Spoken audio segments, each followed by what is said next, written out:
दोस्तों, एक बार किसी देश में एक प्रतियोगिता रखी गई कि जो पेंटर शांति को प्रदर्शित करने वाली सबसे सुंदर पेंटिंग बनाएगा उसे 1 करोड़ रुपए इनाम के रूप में मिलेंगे।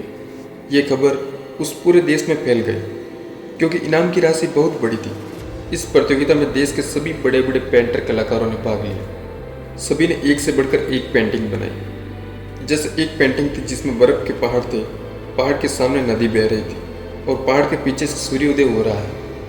एक पेंटिंग थी जिसमें चांदनी रात है, आसमान में तारे चमक रहे हैं और एक चांद चमक रहा है और एक नदी बह रही है जो बिल्कुल शांति से बह रही है। नदी का पानी बिल्कुल साफ है, इतना साफ कि आप आसपास के पेड़ पौधों का रिफ्लेक्शन देख सकते हैं। एक पेंटिंग थी जिसमें सफ़ेद बादल थे, नीला आसमान था, हरी हरी घास थी और सामने नदी बह रही है। यानी सारी पेंटिंग ऐसी जिसको देखकर ही मन शांत हो जाए। सारी पेंटिंग एक से बढ़कर एक थी।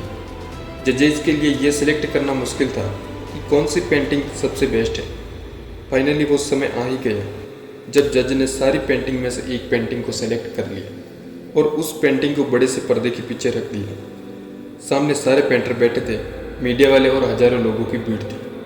सभी की देखने की इच्छा बढ़ती जा रही थी क्योंकि इनाम का अमाउंट बहुत बड़ा था। जैसे ही पर्दा हटाया गया सभी एक दूसरे की शक्ल देखने लग गए। किसी को कुछ समझ नहीं आ रहा था कि ये क्या हो रहा है, क्योंकि जो पेंटिंग दिख रही थी वो दूर दूर तक शांति को प्रदर्शित नहीं कर रही थी।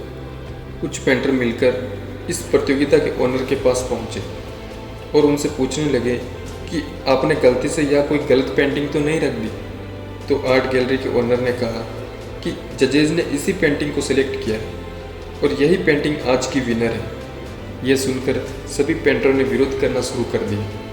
ये देखकर सभी मीडिया वाले अपना अपना माइक लेकर आर्ट गैलरी के ओनर के सामने खड़े हो गए और आर्ट गैलरी का ओनर कहने लगा कि मुझे कुछ कहने से पहले आप इस पेंटिंग को ध्यान से देखिए, थोड़ा पास से देखिए।